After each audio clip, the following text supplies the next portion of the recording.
Bonjour, mademoiselle Péridou. Comment vous sentez-vous pendant l'apprentissage à distance? Bonjour, avant la première fois que j'apprenais l'apprentissage à distance, je sentais qu'il n'y avait pas de problème. Mais après avoir suivi cette leçon en ligne pendant longtemps, je me suis ennuyée parce que chaque le professeur entrait dans la classe virtuelle, le professeur donnait toujours beaucoup de devoirs et le délai de soumission des devoirs n'est pas équilibré de sorte que les étudiants sont pressés de faire tous ces travaux. Et vous, avez-vous vécu la même chose que moi? Oui, je ressens la même chose aussi. Les conférences online sont très fatiguantes en raison de nombreuses tâches. Selon vous, quel est le lieu le plus confortable pour faire de l'apprentissage à distance?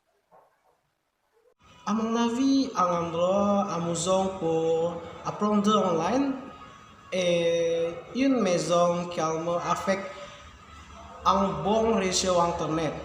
Et vous?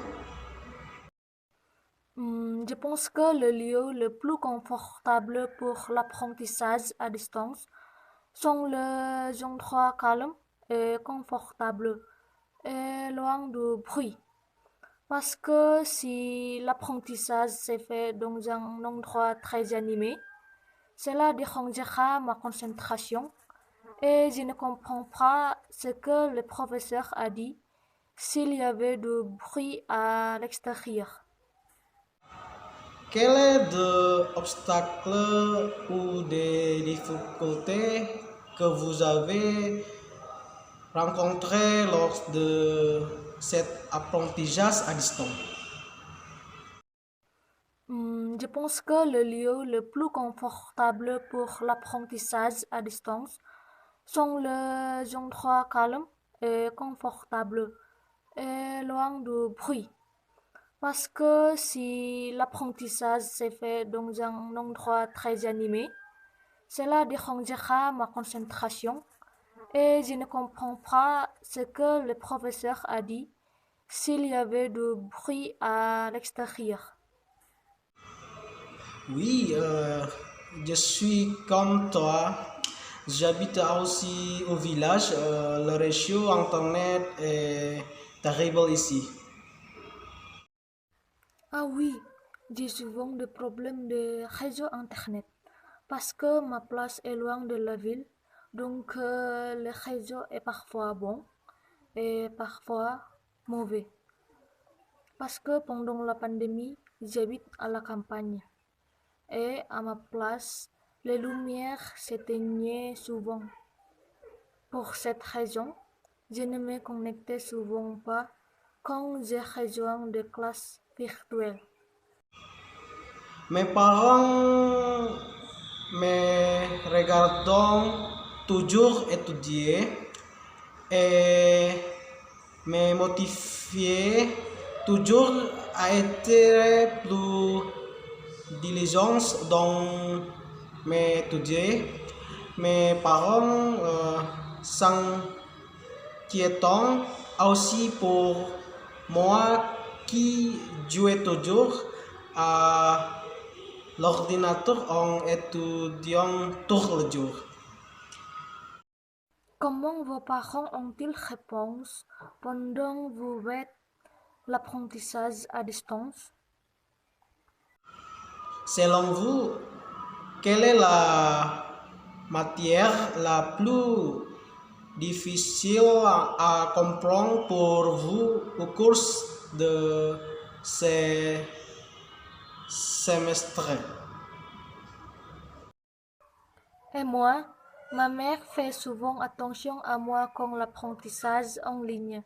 Ma mère a dit qu'elle était fatiguée de voir mon frère et moi étudier en ligne à la maison.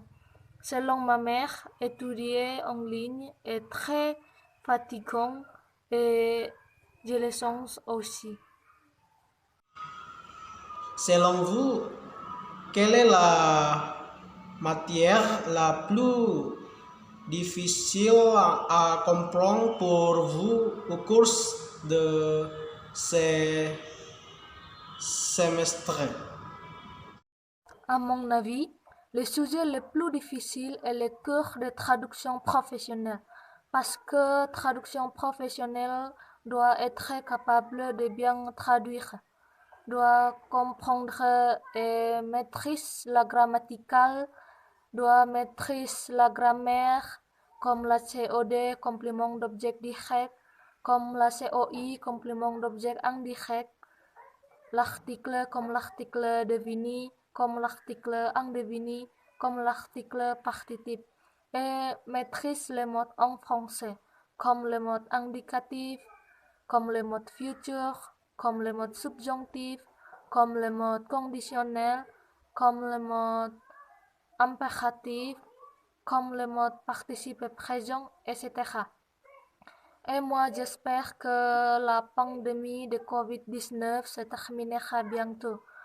Parce que, à mon avis, étudier seul n'est pas bon. Étudier en ligne me rend stressé.